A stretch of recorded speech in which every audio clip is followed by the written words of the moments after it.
Saya adalah orang yang sangat percaya bahwa nilai-nilai yang diwariskan oleh orang tua kepada anaknya itulah yang membentuk anaknya di masa depan.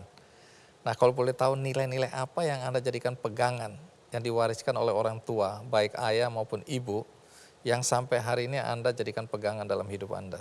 Kerja keras, Kerja keras, berdoa, jaga kepercayaan. Yang berikut adalah etika ketimuran kita tentang adat, jangan lupa. Kalau ada orang tua, senior kita, harus kita hargai. Sekalipun jabatan kita tinggi, sekalipun harta kita ada, melihat keluarga yang mohon maaf kalau jabatannya nggak ada atau hartanya ekonominya di bawah, bukan berarti kita menganggap mereka rendah.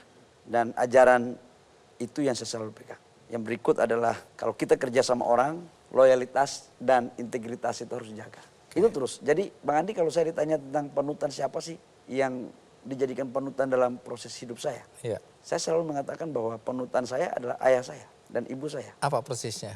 Ayah saya itu sakit pun dia kerja. Karena dia ingin mewujudkan tanggung jawabnya untuk menafkahi anak-anaknya. Tanpa dia harus menaruh tangannya di bawah untuk meminta kepada saudara-saudaranya. Yang saya dapat pelajaran dalam ruang kecil adalah urusan makan kami, pakaian kami, sekalipun dengan segala keterbatasan. Ayah saya selalu berjuang untuk bagaimana bisa memenuhi sekalipun dalam batas yang sangat minim. Artinya apa pelajarannya saya anggap? Dan hari ini saya selalu pegang bahwa urusan kita harus betul-betul kita tanggung jawab.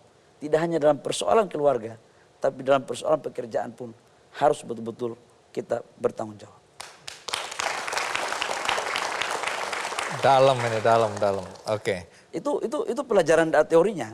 Mungkin sangat simpel sekali. Tapi menurut saya itu bermakna. Makanya kalau di rumah saya itu Bang Andi, di ruang kerja saya di belakang, Iya.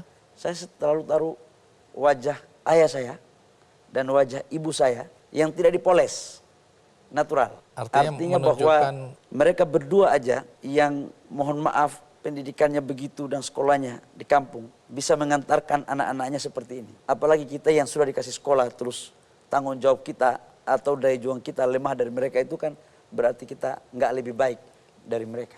Itu mungkin pelajaran yang saya. Anda menikah di usia berapa? 27 ya. 26 menjelang 27. Oke. Nah, sekarang anak berapa? 4. Tunggu dulu, sekarang kan nilai-nilai berubah ya. Mungkin Anda dengan pengalaman hidup yang sulit ya, di terminal hidupnya lebih banyak, dengan penderitaan yang panjang, pernah tanda kutip busung lapar ya. Kalau itu diceritakan kepada anak-anak sekarang, mungkin mereka nggak paham.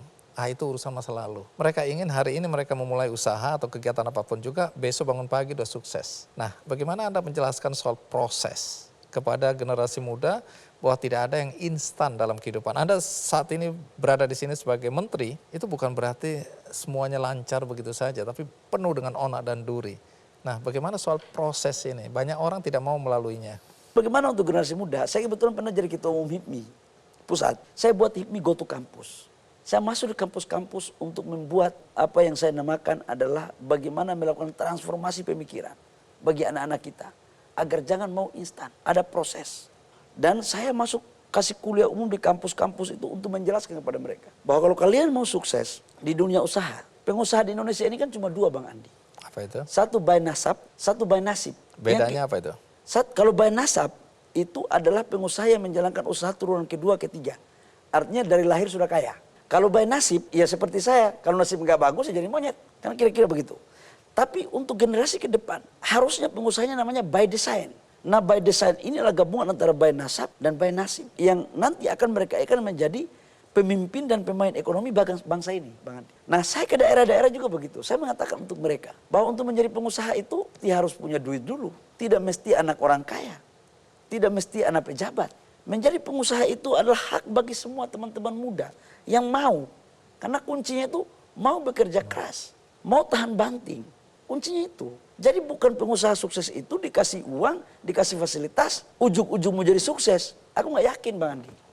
Oke. Mau berapapun anak kita kasih fasilitas, kalau memang dia nggak bisa menjalankan usaha, tunggu waktu aja, gulung tikar. Jadi proses ini penting ya? Proses itu penting. Nah, kalau dilihat anak-anak daerah ya, dengan sekolah yang mungkin kualitasnya terbatas. Karena kita tahu di daerah dengan fasilitas yang kadang-kadang di bawah standar ya. Nah, anak-anak daerah sering merasa bahwa masa depan mereka tidak akan bisa lebih baik, cerah, karena mereka sekolah di sekolah yang relatif kualitasnya, fasilitasnya itu sangat terbatas. Bagaimana Anda meyakinkan kepada anak-anak muda dimanapun, terutama di daerah-daerah yang tidak punya fasilitas cukup ya dalam pendidikan, bahwa itu semua nggak benar. Anda salah satu, dengan semua fasilitas yang bahkan, minta maaf, sekolah yang harusnya Anda masuki itu sudah tutup semua, yang ada sisanya cuma ini, tapi faktanya kan Anda bisa sukses. Nah, bagaimana dengan anak-anak daerah yang sampai hari ini masih merasa aku anak daerah, sekolahku nggak punya fasilitas memadai dan seterusnya, sehingga mereka merasa tidak akan pernah sukses dalam hidup. Kalau saya simpel aja Bang Andi ya, saya mengambil contoh aja, mohon maaf, kayak Bang Andi lah.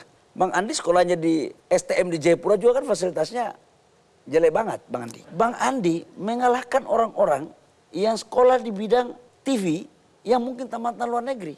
Mungkin cum laude, tapi yang terkenal kan Bang Andi Noya, Jadi yang dari Papua.